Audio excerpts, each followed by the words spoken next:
Então, hoje nós damos início ao estudo do encéfalo e na aula de hoje nós vamos falar sobre o tronco encefálico e sobre o cerebelo.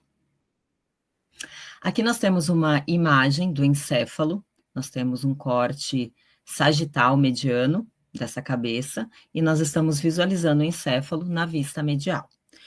Quais as estruturas que compõem o encéfalo?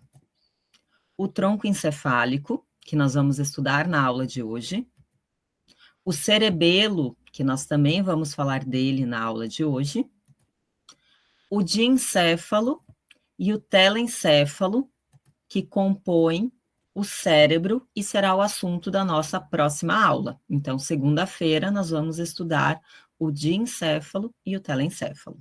Iniciando a nossa aula de hoje, então, com o tronco encefálico. Aqui, todo o tronco encefálico e todas as estruturas que nós vamos estudar hoje estão marcadas em verde. Então, a primeira parte da nossa aula, nós vamos estudar essa região do encéfalo, que é chamada de tronco encefálico. Onde está localizado esse tronco encefálico? Ele está localizado entre a medula espinal e o diencéfalo. Então, acima do tronco encefálico, nós temos o diencéfalo, e logo abaixo, sendo continuação do tronco encefálico, nós temos a medula espinal. Medula espinal nós já estudamos na aula passada, e o diencéfalo é uma parte do encéfalo que nós vamos estudar na próxima aula. Além disso, esse tronco encefálico, ele está localizado anteriormente ao cerebelo, ou seja, ele está posicionado na frente do cerebelo, ou se vocês preferirem falar, né, o cerebelo está localizado posterior ao tronco encefálico. O que nós vamos ter nesse nosso tronco encefálico? Nós vamos falar de algumas regiões, nós vamos falar de algumas estruturas anatômicas, mas eu quero que vocês entendam, que fique claro para vocês, que no interior dessas regiões, que no interior dessas estruturas, existem núcleos e existem tratos.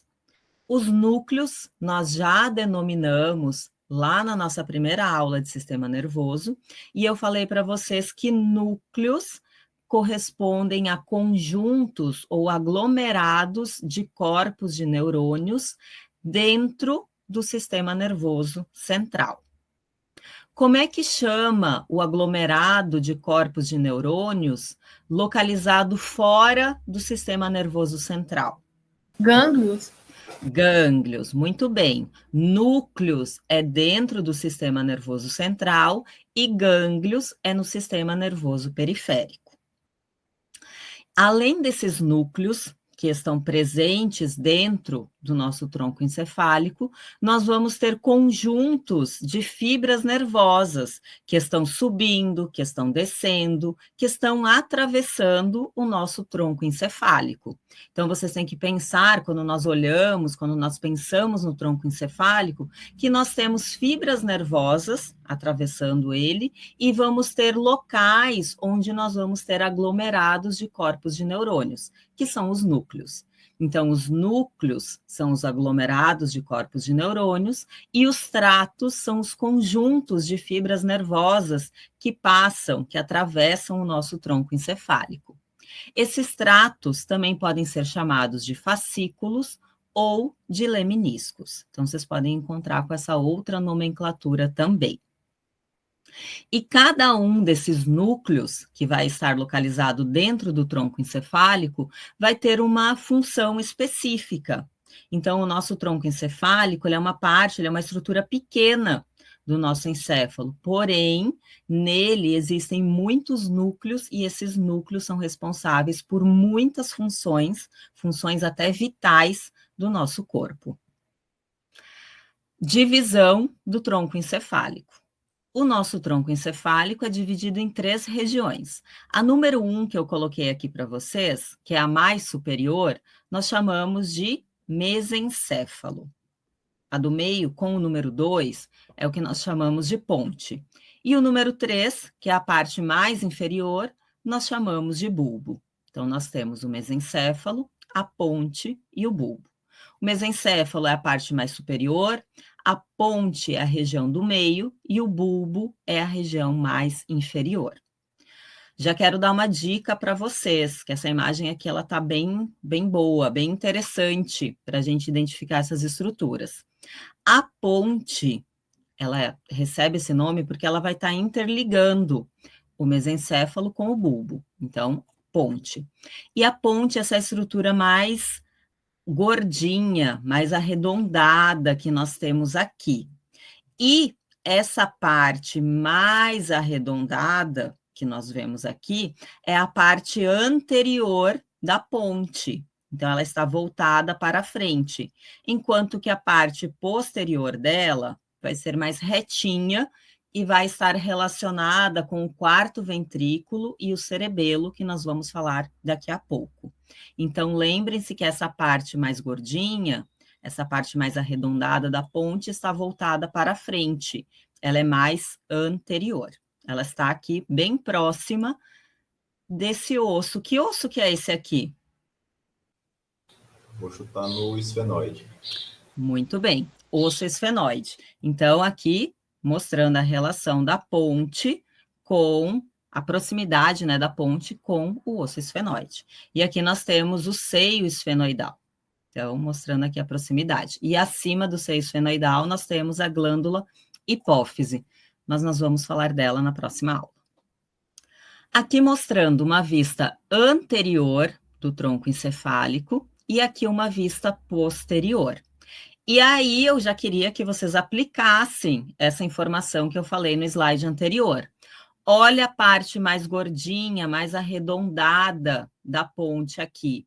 Então, quando a gente vê essa parte mais arredondada da ponte, isso já nos indica que essa é a vista anterior. A vista posterior, normalmente, se nenhuma estrutura for retirada, nós teríamos aqui o cerebelo. Mas nesse caso aqui, o cerebelo foi seccionado e parte dele foi removido, tá? Então, aqui seria a vista posterior do nosso tronco encefálico. Vista anterior, vista posterior. Nós vamos estudar cada uma das regiões desse tronco encefálico e vamos identificar as principais estruturas. Não vamos estudar todas, apenas as principais. Essa imagem eu coloco aqui também, só para vocês terem uma ideia, que no interior desse tronco encefálico, que é essa estrutura que nós vemos aqui, existem diversos núcleos. Não vou cobrar esses núcleos de vocês, tá? Mas só para vocês verem. Núcleo oculomotor, núcleo troclear, núcleo abducente, os núcleos vestibulares. Existe uma série de núcleos no interior do nosso tronco encefálico, tá? Então, cada regiãozinha, cada estrutura está relacionada com um núcleo, e cada núcleo, que é composto por um aglomerado de corpos de neurônios, vai ter uma função específica. Controlar o movimento dos olhos, controlar a visão, controlar o olfato, controlar a respiração, os batimentos cardíacos, enfim. Tá? Uma série de funções. Nós não conseguimos visualizar anatomicamente nas nossas peças esses núcleos, mas eu quero que fique claro para vocês que no interior desse tronco encefálico existem esses núcleos. E olhando essa imagem, ou talvez essa imagem, parece que esse tronco encefálico ele é grande. Mas eu vou, no final da nossa aula, eu vou verificar aqui nas minhas imagens se eu tenho uma imagem de um tronco encefálico natural, de verdade, para vocês verem que ele é pequenininho, tá? Então, ele não é uma estrutura grande, ele é uma estrutura pequena, mas que tem muitas funções e funções muito importantes. Aqui é uma peça natural. Então, aqui nós vemos um corte sagital mediano numa vista medial, e essa região que nós vemos aqui corresponde ao tronco encefálico. Mais superiormente, nós temos o mesencéfalo, no meio nós temos a ponte, olha a parte mais arredondada aqui da ponte, ela é mais anterior, e inferiormente nós temos o bulbo. A continuação do bulbo será a medula espinal. Posteriormente ao tronco encefálico, nós temos o cerebelo, e aí essas estruturas mais superiores aqui correspondem ou são estruturas que fazem parte do cérebro. Aqui mais anteriormente o osso esfenoide, o seio esfenoidal. Aqui a gente já chega na parte da cavidade nasal e da faringe, que nós vamos estudar na próxima unidade. Então, normalmente o bulbo, ele tem 3 centímetros de comprimento, a ponte e o mesencéfalo têm aproximadamente 2,5 centímetros cada um. Então, é uma estrutura pequena, que tem aproximadamente 8 centímetros de comprimento, esse nosso tronco encefálico. Funções. Como eu falei para vocês, o nosso tronco encefálico tem inúmeras funções. Eu coloquei 3 aqui, que são funções muito importantes e são funções vitais. Então, dentro do nosso tronco encefálico, existem locais específicos que vão controlar a respiração, o ritmo dos batimentos cardíacos e a pressão arterial. Então, o nosso tronco encefálico, uma região do bulbo, que trabalha em conjunto com a ponte, corresponde ao centro respiratório. Então, uma lesão, obviamente, vai depender da lesão e do local que ela ocorrer, pode ser fatal. Então, uma lesão no tronco encefálico, especificamente até no bulbo, que é o centro respiratório, a pessoa pode vir a óbito, porque é o centro respiratório, é o local que controla a nossa respiração. Obviamente, como eu falei anteriormente, depende do tipo da lesão, uma pancada muito forte, uma queda, né, que pegue essa região posterior da cabeça, pode ser uma lesão bem grave. Tumores, isquemia, falta, né, de sangue, de oxigênio, de nutrientes, já são outros tipos de lesões que podem causar alterações nessas funções, mas que nem sempre será fatal. Então, a pessoa ela pode ter complicações, mas ela não vem a óbito. Tá? Então, só mostrando aqui que o tronco encefálico, apesar do seu tamanho, né, que é uma região pequena do nosso encéfalo, possui funções muito importantes. Vamos começar falando de cada região do tronco encefálico. Vamos começar de baixo para cima. Então, a primeira região que nós vamos falar é o bulbo. O bulbo tem o formato de um cone, essa região aqui corresponde ao nosso bulbo, cuja extremidade menor, a sua extremidade inferior, se continua com a medula espinal. Em alguns livros, vocês podem até encontrar esse bulbo sendo chamado de medula oblonga, que seria uma medula dilatada. Então, ele é uma continuação da nossa medula espinal. E por isso que antigamente era o nome, né, que ele recebia, era medula oblonga, por ser uma dilatação dessa medula. Hoje em dia, com a nova nomenclatura, ele passou a ser chamado de bulbo. Vocês vão ver que algumas características que nós falamos lá na medula espinal se aplicam para o bulbo também. Nós já vamos falar delas. Quais são os limites do bulbo? Inferiormente, a gente passa um plano, uma linha imaginária, acima da primeira radícula do primeiro nervo espinal. Então, assim que se forma o primeiro nervo espinal, desse nervo espinal para baixo é medula espinal, e das raízes desse nervo para cima corresponde ao bulbo. E superiormente, fica mais fácil da gente limitar esse bulbo, vai ser feito esse limite através de uma estrutura que é chamada de sulco bulbo pontino. O sulco bulbo pontino corresponde a essa região aqui, ó, um pequeno sulco, uma pequena depressão que existe entre o bulbo e a ponte. Sulco bulbo pontino. Então, mostrando aqui o bulbo numa vista anterior e aqui mostrando o bulbo na vista medial. Esse bulbo, ele apresenta uma porção fechada, que corresponde à metade posterior, e uma porção aberta, que corresponde à metade anterior. Então, nós vemos aqui o bulbo na vista anterior, novamente. Nessa terceira imagem, o bulbo na vista posterior, e nessa vista medial, na imagem do meio, nós conseguimos ver essa porção aberta e essa porção fechada. A metade anterior corresponde à porção aberta, e essa metade posterior corresponde à porção fechada, porque posteriormente a ele, nós vamos ter o cerebelo, tá? Então, nós vemos aqui, posteriormente ao bulbo, nós temos o cerebelo. Então, vai fechar essa metade posterior, e por isso que nós temos aqui uma porção fechada. Cavidades. Espaços que nós temos presentes dentro do nosso bulbo. Primeiro, esse espaço que nós temos aqui corresponde ao quarto ventrículo, já antecipando aí, antecipando não, né? Nós falamos na aula passada. Então, esse espaço que nós vemos aqui corresponde ao quarto ventrículo. Esse quarto ventrículo, ele está posterior à ponte e posterior ao bulbo.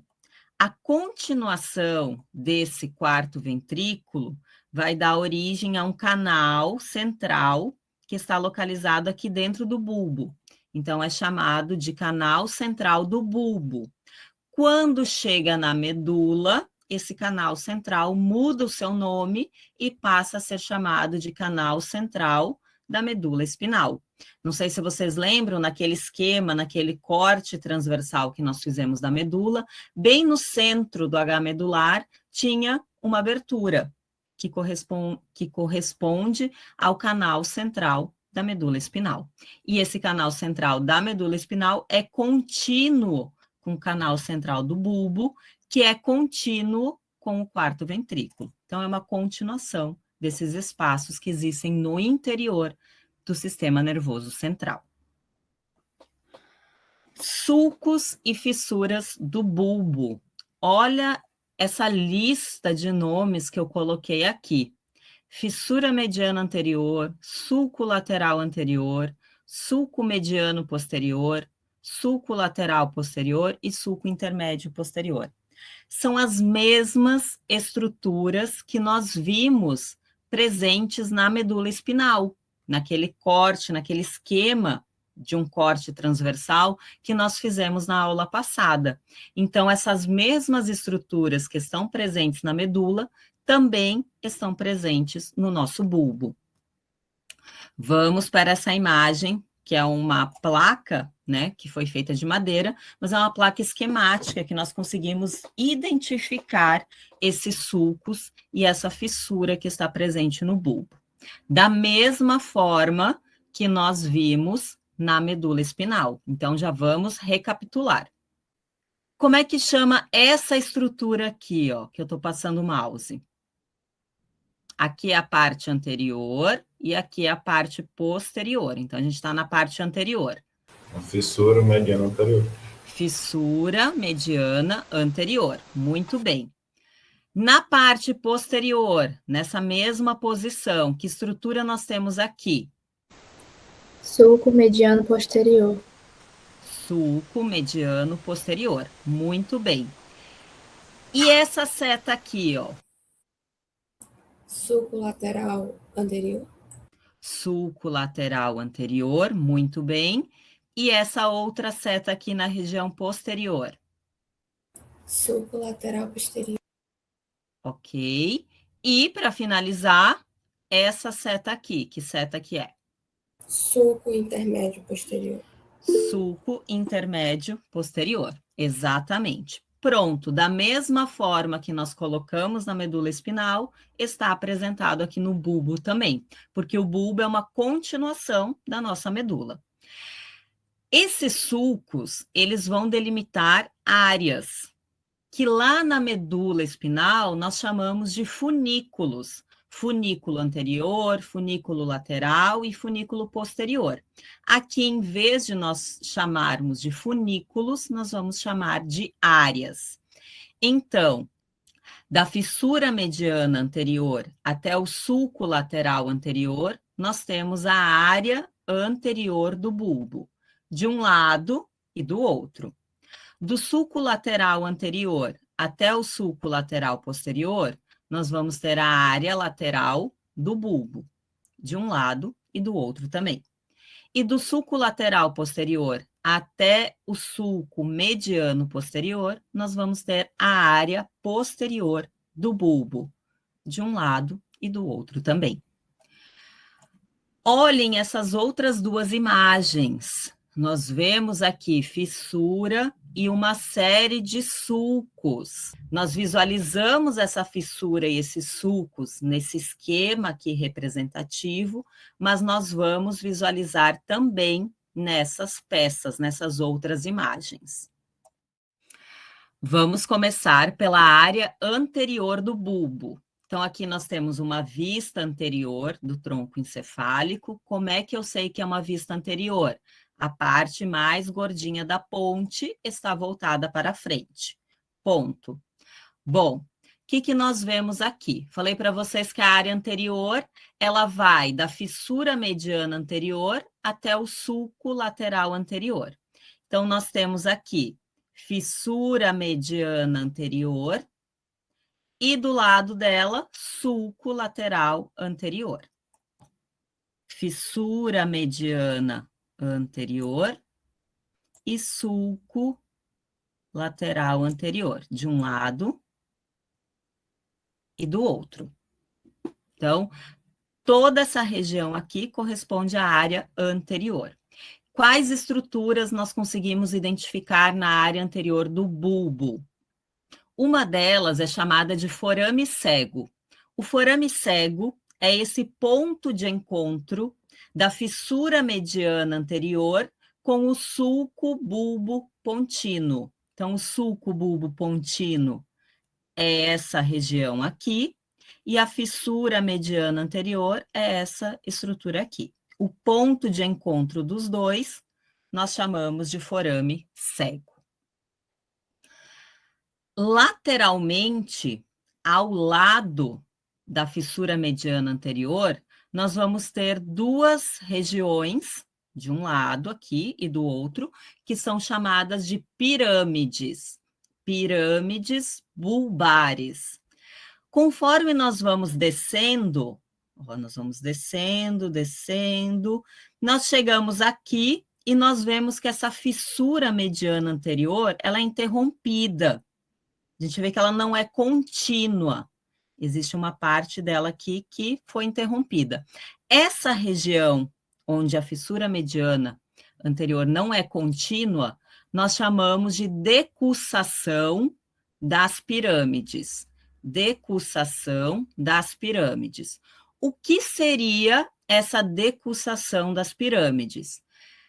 Nós temos que pensar que no interior dessas pirâmides, dessa região aqui, nós temos fibras nervosas que estão passando por esse tronco encefálico, por esse bulbo.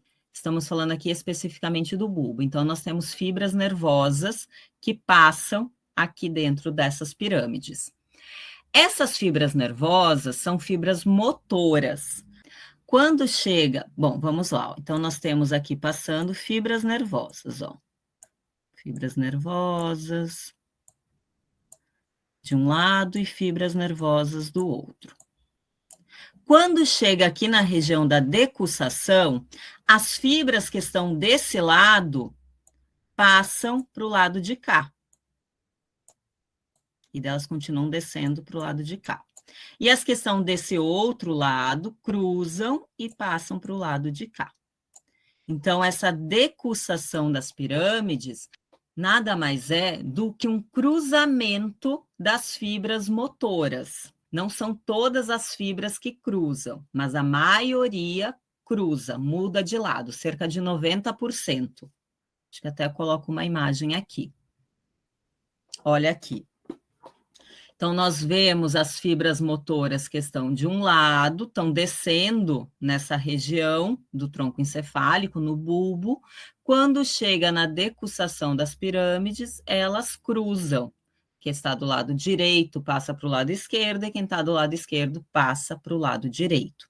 Não sei se vocês já ouviram falar que quando a pessoa tem uma lesão do lado direito, por exemplo, do encéfalo, a metade esquerda dela que vai ser comprometida. E ocorre isso justamente porque nós temos essa decussação das pirâmides, das fibras motoras. Então, o que está de um lado passa para o outro e o que está do outro lado passa para esse primeiro lado. Tá? Então, decussação ocorre na altura, no nível do bulbo, no nosso tronco encefálico. Então, a região onde ocorre o cruzamento das fibras motoras, nós chamamos de decussação das pirâmides. Então, o que nós temos que identificar aqui? Forame cego, pirâmides bulbares, pode ser de um lado, pode ser do outro, e a decussação das pirâmides.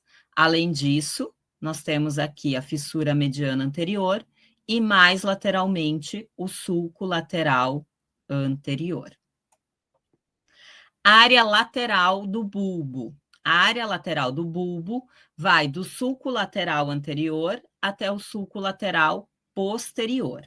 Aqui nós vemos uma imagem numa vista posterolateral, a gente vê mais a região posterior do tronco encefálico, mas nós conseguimos visualizar aqui a região ou a área lateral do bulbo. Aqui nós temos o sulco lateral posterior e aqui nós temos o sulco lateral anterior. Nessa região, eu coloco aqui apenas uma estrutura para a gente identificar, que é o que nós chamamos de oliva bulbar. Oliva bulbar. Dentro dela existe um núcleo, existem núcleos, que são os núcleos olivares, e ela recebe esse nome porque ela tem o formato de uma azeitona, tá? Então, oliva bulbar.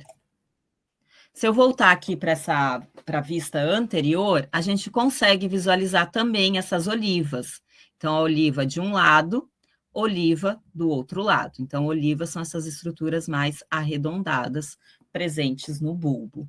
E elas estão localizadas lateralmente às pirâmides. E na área posterior do bulbo, ou melhor, e a área posterior do bulbo está localizada entre o sulco mediano posterior e o sulco lateral posterior. Sulco mediano posterior e o sulco lateral posterior. Um de cada lado. Então, toda essa região aqui corresponde à área posterior do bulbo. O que nós encontramos na área posterior do bulbo?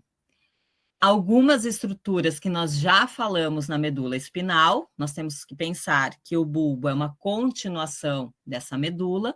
Então, o que nós temos aqui? Lembram do funículo posterior, que em algumas regiões da medula, principalmente nas regiões mais altas, né? Esse funículo posterior, ele era dividido em duas porções. Como é que chamava essas duas porções do funículo posterior na medula espinal?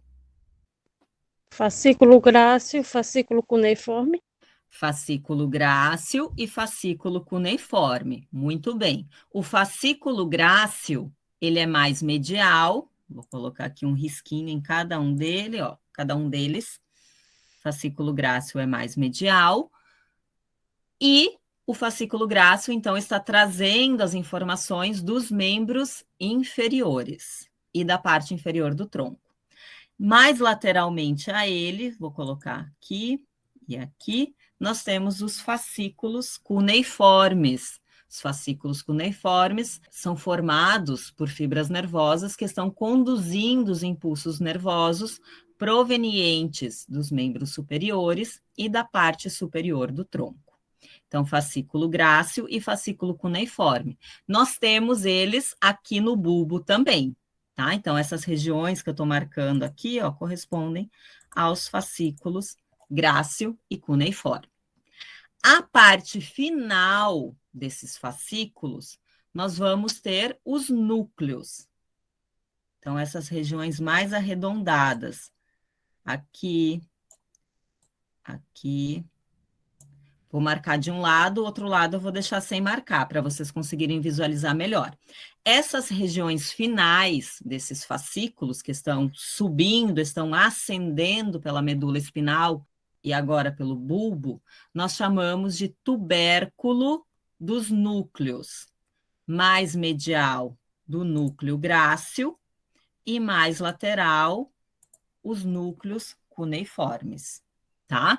Então, nós temos aqui fascículo grácil, fascículo cuneiforme.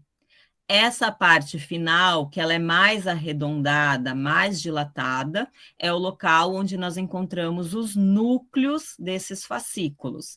Então, nós temos aqui o tubérculo do núcleo grácil e o tubérculo do núcleo cuneiforme.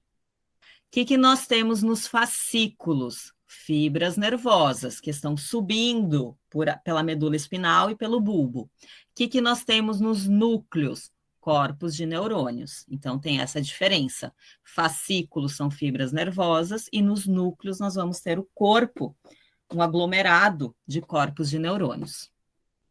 Uma outra estrutura que nós conseguimos visualizar na área posterior do bulbo corresponde a uma estrutura que é chamada de pedúnculo cerebelar inferior. Pedúnculo cerebelar inferior.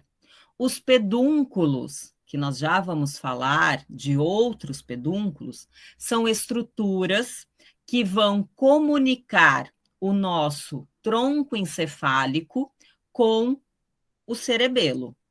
Então, pedúnculos cerebelares são estruturas que comunicam o tronco encefálico com o cerebelo.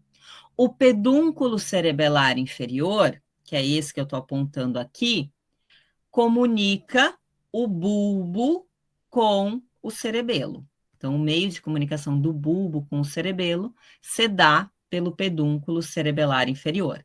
Obviamente, aqui o cerebelo foi seccionado, mas seriam essas fibras que a gente vê aqui, ó, mais inferiormente. Pedúnculo cerebelar inferior. Falei para vocês lá na primeira aula que do encéfalo se originam nervos que são chamados de nervos cranianos. Existem 12 pares de nervos cranianos. E desses 12 pares, a maioria deles se originam do tronco encefálico. Na aula de sistema nervoso periférico, nós voltamos com esse assunto de nervos. Aqui nós vamos ver o local de onde eles se originam ou de onde eles emergem. Por isso a gente fala emergência dos nervos cranianos. Que vista é essa do tronco encefálico? É uma vista anterior ou uma vista posterior? Anterior. Anterior, ok. Então, vamos lá. Coloco aqui para vocês, ó, do sulco lateral anterior, vai se originar o nervo hipoglosso. Nervo hipoglosso, que é o 12º par. Esses números que estão aqui do lado deles significam qual que é o número do par de cada nervo craniano. Então, o 12º par, que é o nervo hipoglosso, se origina do sulco lateral anterior.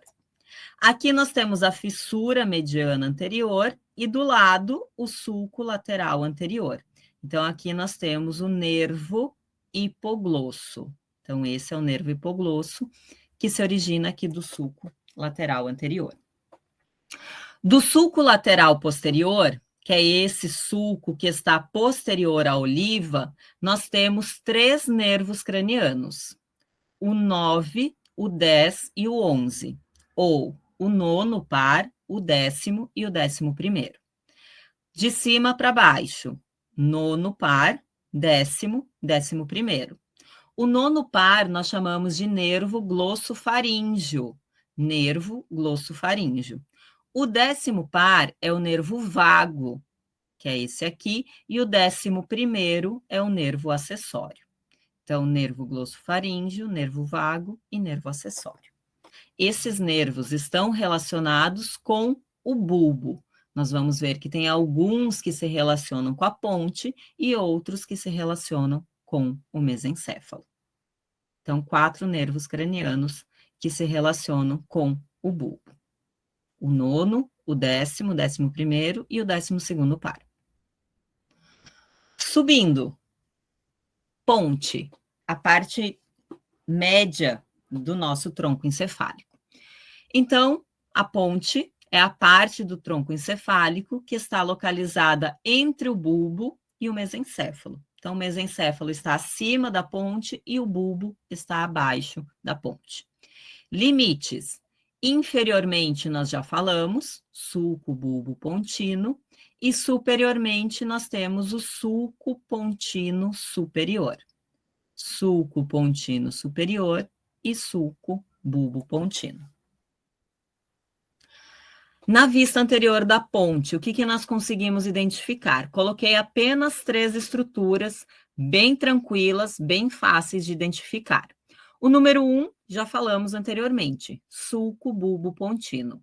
O número 2 é uma pequena depressão que está presente bem na parte central da ponte, na vista anterior, que nós chamamos de sulco basilar. Sulco basilar. Esse sulco basilar é importante porque ele vai alojar uma artéria que nós vamos falar na nossa última aula de vascularização, que é chamada de artéria basilar. É uma das artérias responsáveis pela irrigação do nosso encéfalo. Voltaremos a falar dela depois. E o número 3, pedúnculo cerebelar médio. Pedúnculo cerebelar médio. Essa parte lateral da ponte, pedúnculo cerebelar médio. Nessa região, sem o cerebelo, e desse outro lado, pedúnculo cerebelar médio com o cerebelo. Então, o pedúnculo cerebelar médio comunica a ponte com o cerebelo. 3 estruturas: sulco bulbo pontino, sulco basilar e pedúnculo cerebelar médio. Quais os nervos que estão relacionados com a ponte? Primeiro nervo que eu coloco aqui, nervo trigêmeo, que é o 5º par de nervo craniano. Ele vai se originar no pedúnculo cerebelar médio, esse nervo aqui, ó. Então, pedúnculo cerebelar médio, nervo trigêmeo, de um lado e do outro. No sulco bulbo pontino, nós temos 3 pares de nervos.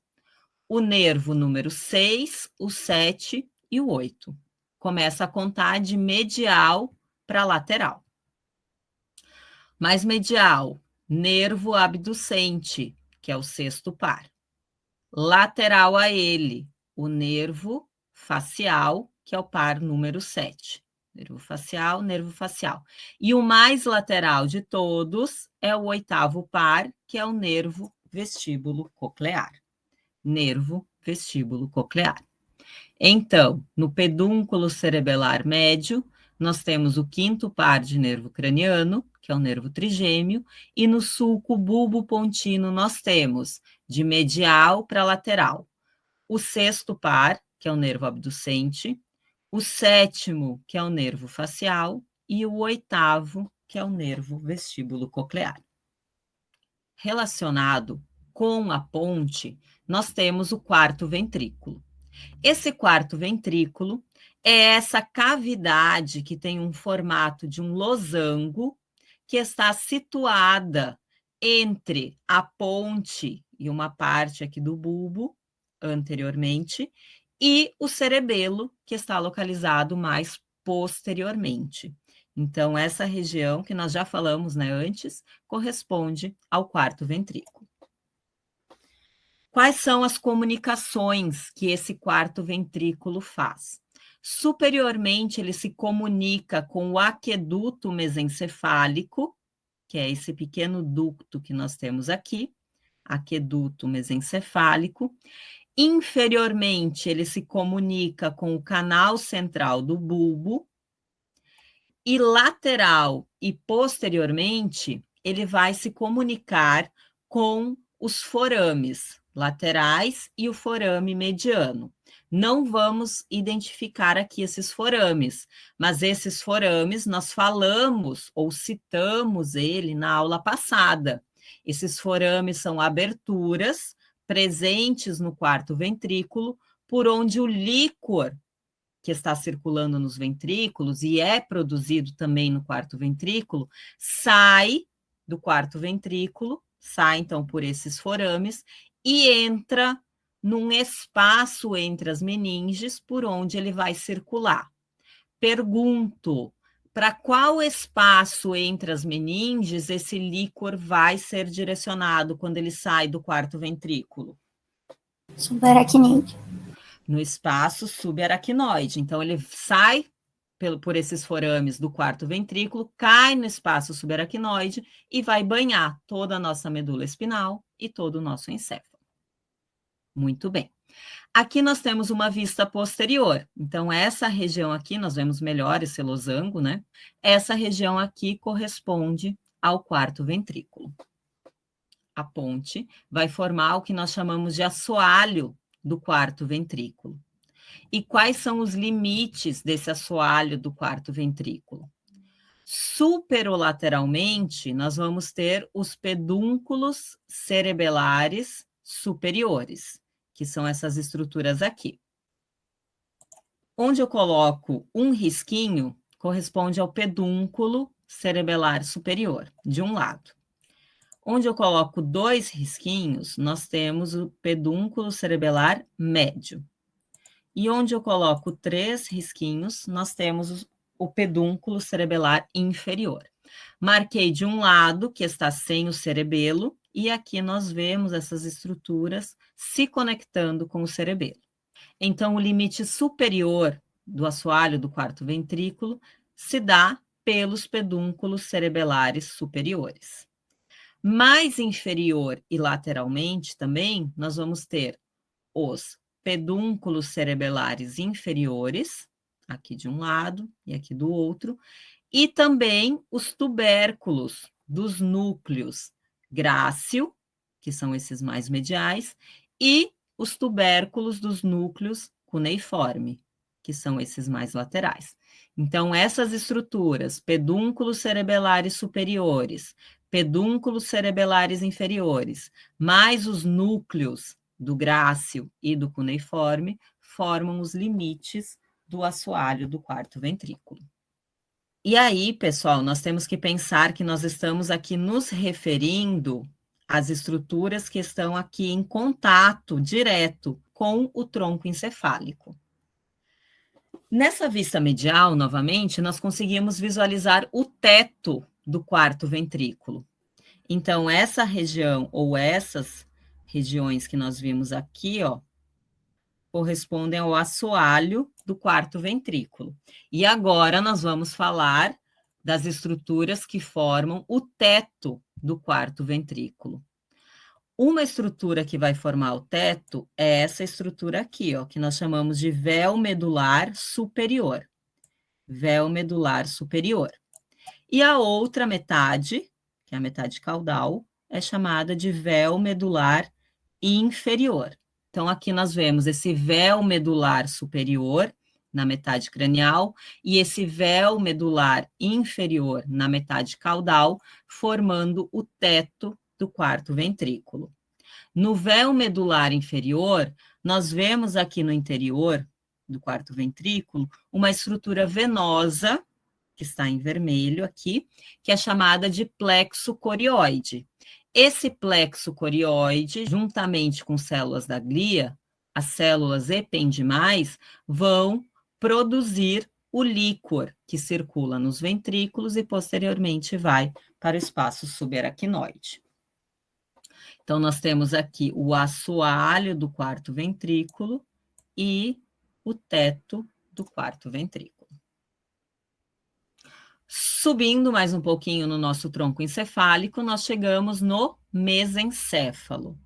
O mesencéfalo é a parte do tronco encefálico entre a ponte e o cérebro. Cérebro é a região do encéfalo que nós vamos estudar na aula que vem.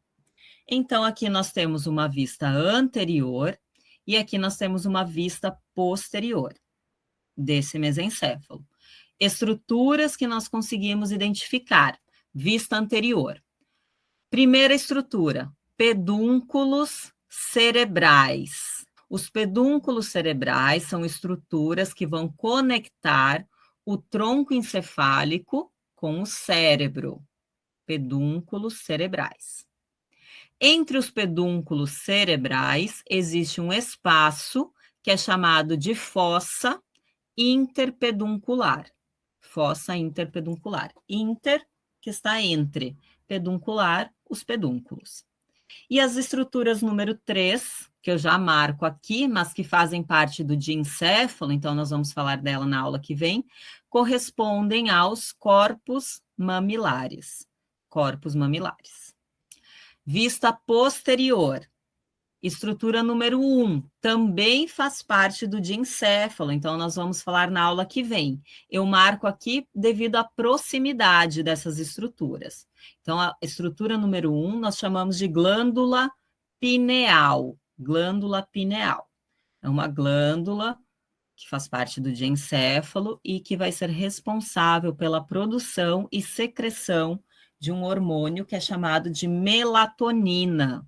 Vamos falar um pouquinho mais dessa glândula e desse hormônio na aula que vem. Então, número 1, glândula pineal. As estruturas com o número 2 e 3 formam o que nós chamamos de corpos quadrigêmeos. Corpos quadrigêmeos. As estruturas com o número 2, que são mais superiores, recebem o nome de colículos superiores. Colículos superiores. E vão estar relacionados com as vias visuais. Então, estão relacionados com a visão. E as estruturas com o número 3 são chamados de colículos inferiores e estão relacionados com a audição. Colículos superiores e colículos inferiores. E o número 4, nós já falamos no slide anterior, é o que nós chamamos de pedúnculo cerebelar superior. Pedúnculo cerebelar superior. O pedúnculo cerebelar superior faz a conexão do mesencéfalo com o cerebelo. Mesencéfalo com o cerebelo. Não confundam os pedúnculos cerebelares com os pedúnculos cerebrais. Os pedúnculos cerebelares conectam o tronco encefálico com o cerebelo. E nós vamos ter pedúnculo cerebelar superior, médio e inferior. E os pedúnculos cerebrais, existe apenas um parzinho, conectam o tronco encefálico com o cérebro. Passando pelo mesencéfalo, nós temos o aqueduto mesencefálico, que nós já vimos em outras imagens, em outros slides. Então, aqui, ó, passando pelo mesencéfalo, nós temos o aqueduto mesencefálico. Esse aqueduto mesencefálico vai interligar ou comunicar o terceiro ventrículo, que está localizado no diencéfalo, com o quarto ventrículo, que está localizado posteriormente à ponte e o bulbo. Então, quarto ventrículo, aqueduto mesencefálico, e relacionado com o diencéfalo, nós temos o terceiro ventrículo. Essa região aqui, que região que é essa, para vocês entenderem essa imagem? Aquela imagem corresponde a um corte nessa região aqui, ó. Um corte transversal nessa região que nós temos aqui. Então, nós vemos essas duas estruturas mais arredondadas correspondem aos pedúnculos cerebrais. Pedúnculos cerebrais, que conectam o tronco encefálico com o cérebro. Aqui no meio, nós vemos uma abertura, um pequeno ducto. Esse ducto aqui é o aqueduto mesencefálico. Aqueduto mesencefálico, que nós vemos aqui. Então, é o ducto que atravessa o nosso mesencéfalo e vai comunicar o terceiro ventrículo, que está localizado mais superiormente, com o quarto ventrículo, que está localizado mais inferiormente. Aqui nós vemos os corpos mamilares, que são essas estruturas aqui. Deixa eu voltar na imagem para vocês verem. Olha aqui, ó, os corpos mamilares, os pedúnculos cerebrais e a fossa interpeduncular. Pedúnculos cerebrais, corpos mamilares e o espaço entre os pedúnculos, fossa interpeduncular. e esse ducto que nós vemos no meio aqui do mesencéfalo, aqueduto mesencefálico. Uma outra coisa que nós encontramos aqui no mesencéfalo, essa região do mesencéfalo, nesse corte transversal, nós vemos que existem aqui duas regiões que são mais escuras, que são chamadas, ou que é chamada de substância negra. Então, a substância negra está presente nos pedúnculos cerebrais, que são estruturas que fazem parte do mesencéfalo. Essa região ela é mais escura porque ela possui neurônios com melanina, então eles apresentam essa coloração mais escura. E esses neurônios da substância negra, eles produzem e secretam uma substância que é chamada de dopamina. Com o passar dos anos, essa substância negra, ou melhor, os neurônios presentes nessa substância negra, eles podem morrer. Eles vão morrendo e a pessoa vai diminuindo a quantidade de neurônios na substância negra. A patologia que está relacionada com a diminuição dos neurônios da substância negra é o que nós chamamos de doença de Parkinson. Tá? A doença de Parkinson, então, nada mais é do que a morte dos neurônios dessa região, da substância negra. Como esses neurônios produzem e secretam dopamina, quando eles morrem, ocorre uma diminuição de neurônios e, consequentemente, ocorre uma diminuição na produção e secreção de dopamina. Esses neurônios, eles fazem conexão com outras regiões do encéfalo que controlam os movimentos do nosso corpo, os movimentos dos nossos músculos, por exemplo. Então, quando ocorre uma diminuição dos neurônios, ocorre uma diminuição da dopamina e, consequentemente, uma diminuição das conexões desses neurônios, que não existem mais, com outras regiões do nosso cérebro. Então, a pessoa que tem a doença de Parkinson, primeiramente, o que a gente pensa das pessoas que têm doença de Parkinson? Que elas tremem, elas apresentam tremores. Mas essa não é o único efeito, né, da doença no nosso corpo, ou no corpo do indivíduo. Então, normalmente, a pessoa ela vai perder movimentos não, mas os movimentos eles ficam mais lentos, tá? Então, a pessoa ela já não consegue se movimentar com tanta agilidade como se movimentava antes. O tônus muscular também diminui. Então, normalmente, a pessoa que apresenta a doença de Parkinson, ela apresenta tremores que são chamados de tremores de repouso. Ou seja, é quando a pessoa está parada, ela não está executando nenhum movimento, ela está parada e o membro, por exemplo, a mão, o membro superior começa a tremer. Então, os neurônios que controlam essas funções estão localizados na substância negra presente no mesencéfalo. E quais os nervos que estão relacionados, quais os nervos cranianos que estão relacionados com o mesencéfalo? O par número 3 e o par número 4. O par número 3 é o nervo oculomotor. E o nervo oculomotor, ele se origina aqui na fossa interpeduncular. Então, nervo oculomotor. O nervo troclear, que é o quarto par de nervo craniano, ele se origina lá na parte posterior do mesencéfalo, se direciona aqui lateralmente e ele aparece aqui na parte anterior, do lado dos pedúnculos cerebrais. Então, nervo troclear, que é o quarto par de nervo craniano. Recapitulando, aqui nós temos um tronco encefálico na vista anterior, na vista lateral e na vista posterior. Vou fazer perguntas, quero que vocês me respondam. Vou colocar a seta em cima e eu quero que vocês me falem que estrutura que é. Como é que chama essa estrutura aqui? É a pirâmide bulbar, professora? Pirâmide bulbar, muito bem. E essa regiãozinha aqui, ó? Decussação das pirâmides? Decussação das pirâmides, muito bem. Como é que chama essa estrutura aqui, na ponte? Pedúnculo.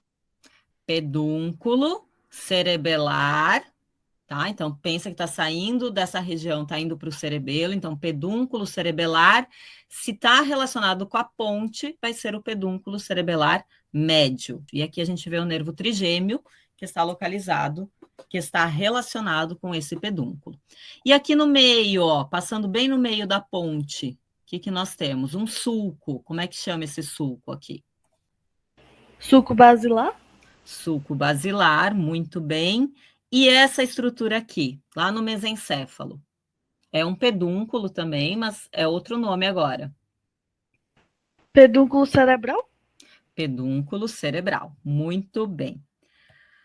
Vamos aqui para a vista posterior. Vamos ver aqui o que nós conseguimos identificar. Que estrutura é essa aqui, ó? Estou marcando de um lado, tem do outro lado também. É um tubérculo, isso eu sei. É o tubérculo do núcleo. Qual que é o mais medial? Um é medial e o outro é mais lateral. O grácil. Exatamente, tubérculo do núcleo grácil e mais lateralmente aqui, tubérculo do núcleo cuneiforme. Se eu marcar mais para baixo aqui, são os fascículos. Fascículo grácil, fascículo cuneiforme. Tem de um lado, tem do outro lado também. Deixa eu passar outros nomes aqui para vocês. Os pedúnculos cerebelares na vista posterior. Pedúnculo cerebelar inferior, pedúnculo cerebelar médio. Olha, esse médio aqui, ele é o maior, porque ele corresponde a toda essa estrutura aqui, ó, que vem aqui da frente. Pedúnculo cerebelar médio e pedúnculo cerebelar superior. Aqui nós temos os colículos, colículo superior, colículo inferior. Entre eles, a glândula pineal. Na vista anterior ainda, nós temos aqui a oliva bulbar, nós temos aqui a fossa interpeduncular, os corpos mamilares, que nós vamos falar na aula que vem. E eu acho que é isso. Aqui também é o pedúnculo cerebral, pedúnculo cerebelar médio, a ponte, a oliva, pirâmide. E para finalizar a nossa aula de hoje, nós vamos falar um pouquinho do cerebelo. Cerebelo significa cérebro pequeno. Então, é como se fosse um pequeno cérebro que está localizado dorsalmente ou posteriormente ao bulbo e à ponte. Então, nós vimos aqui a ponte, o bulbo, e posteriormente a ele, nós temos localizado o cerebelo. Esse cerebelo, ele contribui para a formação do teto do quarto ventrículo, como nós já falamos anteriormente, e nós vimos que, como esse cerebelo contribui? Ele vai ajudar aqui na formação do véu medular superior e o véu medular inferior. O cerebelo está separado do lobo occipital, que é um lobo que faz parte do cérebro, mais precisamente do telencéfalo, que nós vamos falar na aula que vem, por uma prega de dura mater, que nós falamos na aula anterior, que é chamada de tenda do cerebelo. Então, aqui nós vemos essa prega da dura mater, que é chamada de tenda do cerebelo. Abaixo da tenda nós temos o cerebelo, acima da tenda nós temos o lobo occipital. Aqui nós temos uma imagem posterior de um encéfalo, onde nós vemos superiormente o telencéfalo. Essa região mais posterior corresponde aos lobos occipitais e abaixo dos lobos occipitais nós temos o cerebelo. Entre os lobos occipitais e o cerebelo estaria aqui posicionada a tenda do cerebelo. Pergunto para vocês, recapitulando o conteúdo da aula passada, qual a prega da dura mater que está localizada aqui, ó, entre os hemisférios cerebrais? Foice cerebral? A foice do cérebro. Muito bem, a foice do cérebro ou a foice cerebral. Ok. E qual a prega da dura mater que está localizada aqui, entre os hemisférios cerebelares? A foice do cerebelo. A foice do cerebelo. Muito bem. Então, foice do cérebro, foice do cerebelo e aqui a tenda do cerebelo. Quais são as funções do cerebelo? Manutenção do equilíbrio e da postura, controle do tônus muscular, controle dos movimentos voluntários e a aprendizagem motora. Tá? Então, eu coloco aqui uma lista de funções que são realizadas pelo cerebelo em conjunto com outras regiões do encéfalo.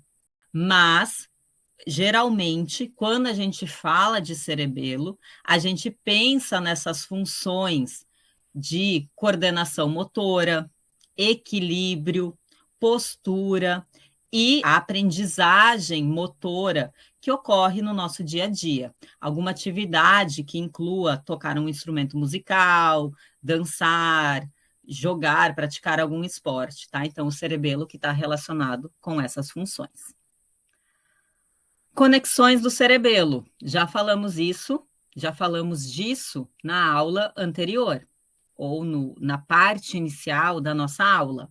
Então, nós vimos que o cerebelo se comunica com o bulbo e como a medula espinal está abaixo do bulbo, essa conexão se dá, né, com o bulbo e a medula espinal, através do pedúnculo cerebelar inferior. Conexão do cerebelo com a ponte, pedúnculo cerebelar médio. E comunicação do cerebelo com o mesencéfalo e as estruturas do cérebro que estão superiores, pedúnculo cerebelar superior. Então, esse nosso cerebelo, ele mantém conexões com todo o restante do nosso sistema nervoso central, através dos pedúnculos cerebelares. O cerebelo, ele apresenta muitas características específicas, muitos folhetos, muitas fissuras, mas nós não vamos entrar nesses detalhes. As únicas estruturas que eu vou cobrar de vocês na prova prática, por exemplo, são essa estrutura mais central, que é chamada de vermes cerebelar, essa parte mais central, e os dois hemisférios cerebelares. Tá? Então, a gente tem aqui o hemisfério cerebelar direito e o hemisfério cerebelar esquerdo. Formando esse cerebelo, a gente tem uma série de lóbulos, de fissuras, né, de folhas do cerebelo, mas a gente não vai entrar nesses detalhes. O vermes, que é a porção mais central, vai unir os dois hemisférios cerebelares. Então, o vermes, ele mantém unido esses dois hemisférios. Agora, o que eu vou cobrar de vocês na prova prática? Como eu só vou cobrar vermes e hemisfério cerebelar, eu quero que vocês me falem de que lado que é o hemisfério cerebelar. Por exemplo, vou utilizar essa imagem aqui. Por exemplo, qual hemisfério cerebelar é esse aqui? Direito ou esquerdo? Esse hemisfério cerebelar é o direito. É o direito. Então, a gente está vendo aqui essa imagem. É uma cabeça que foi feito um corte sagital mediano e a gente está vendo a metade direita, tá? Não sei se vocês... pessoalmente é mais fácil de eu explicar, mas a gente fez um corte no meio dessa cabeça e a gente está vendo essa metade direita. Tudo que nós estamos vendo aqui é do lado direito.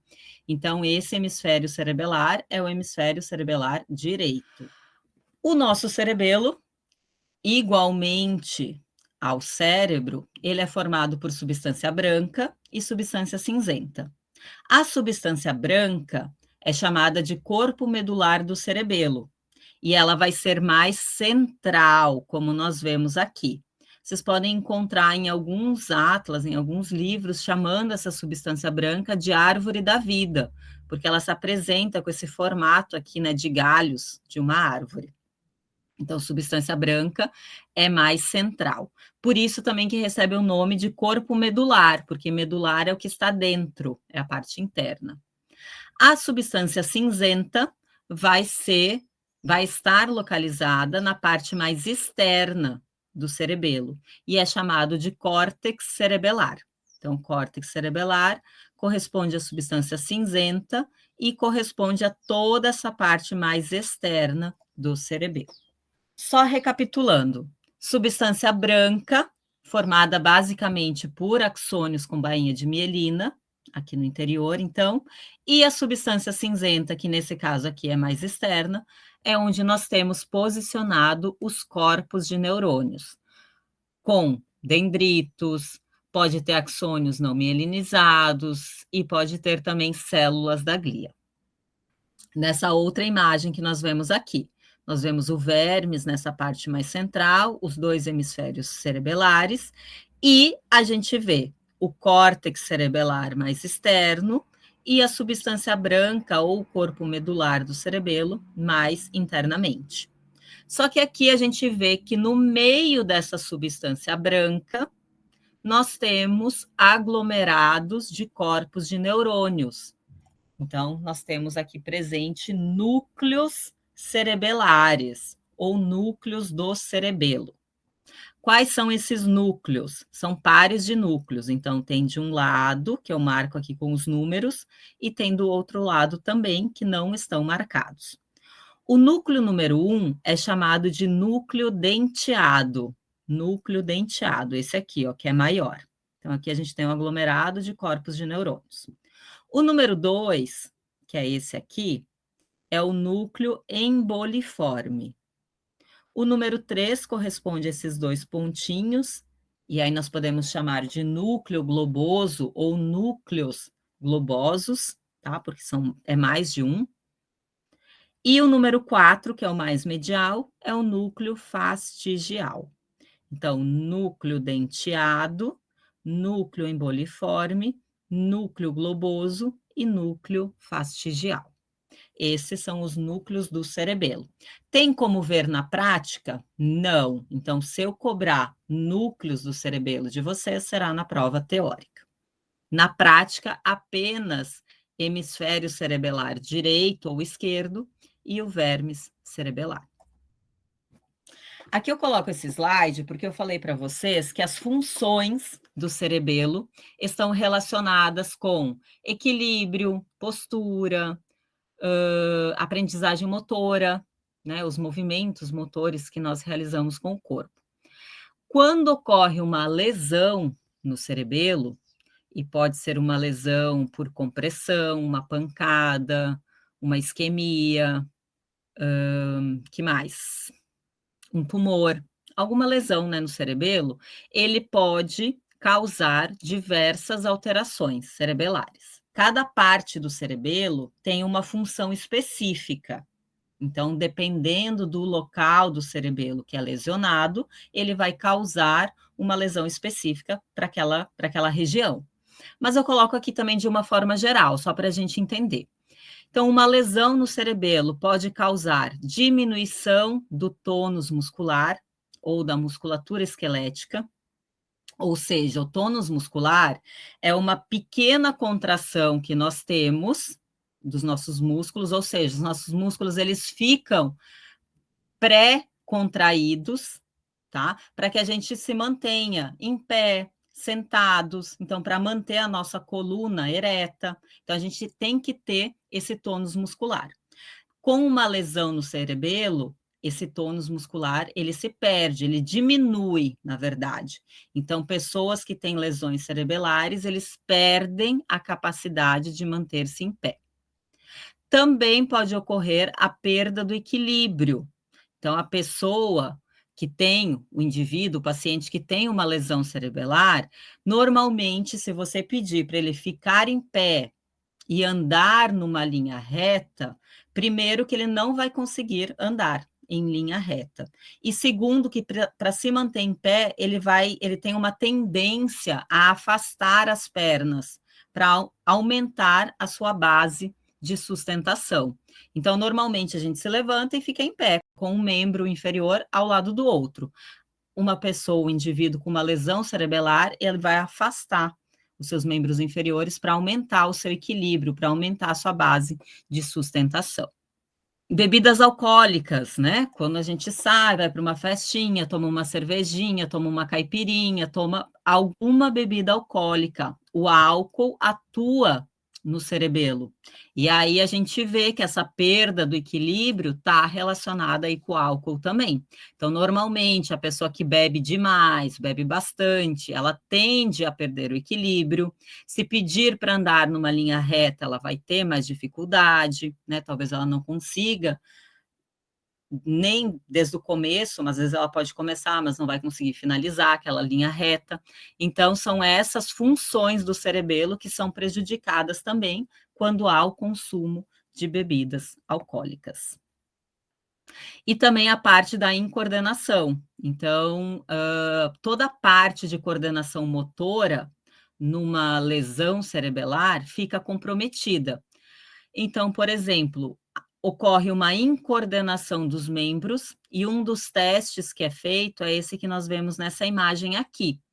Se eu pedir para vocês fazerem, provavelmente, se vocês não tiverem uma lesão cerebelar, vocês irão conseguir. Um dos testes é pedir para o paciente pegar o meu segundo dedo, o dedo indicador, e tocar na ponta do nariz. Então, eu consigo fazer isso, né? Eu encosto, eu afasto, né? Eu faço uma extensão aqui da minha articulação do cotovelo, flexiono e encosto a ponta do dedo na ponta do nariz. Então, eu consigo fazer esse movimento. Geralmente, pessoas que têm uma lesão cerebelar, ela não vai conseguir tocar a ponta do nariz, porque ela perdeu essa coordenação. Às vezes é feito com o olho fechado e às vezes é feito com o olho aberto, então com o olho fechado fica um pouco mais difícil. Nós que temos, mesmo que seja pouca coordenação motora, né, a gente consegue fazer esse movimento mesmo com o olho fechado. Existem outros testes, tocar também, né, com o polegar, os demais dedos, né, então isso também é um teste, pessoas com lesões cerebelares não conseguem fazer. Apoiar, ficar alternando, assim, o dorso da mão com a palma da mão, por exemplo, na coxa, ficar batendo, assim, ó, alternadamente. Pessoas que têm lesões cerebelares também não conseguem. Então, aqui são incoordenações dos movimentos. E aí pode ter uma incoordenação da fala, tá? Porque existem músculos que atuam também nas estruturas que nos ajudam a nos comunicar, a falar. Então, uma lesão cerebelar, se afetar a região da fala, a pessoa vai ter essa incoordenação na fala. Pode ter incoordenação dos olhos, tá? Também existem músculos específicos que movimentam o nosso olho para o lado, para o outro, para cima, para baixo. Então, se a pessoa tiver uma lesão cerebelar que afeta esses músculos, ela vai ter essa incoordenação nos olhos também. Então, pode afetar diferentes locais do cerebelo e aí as consequências serão diferentes também.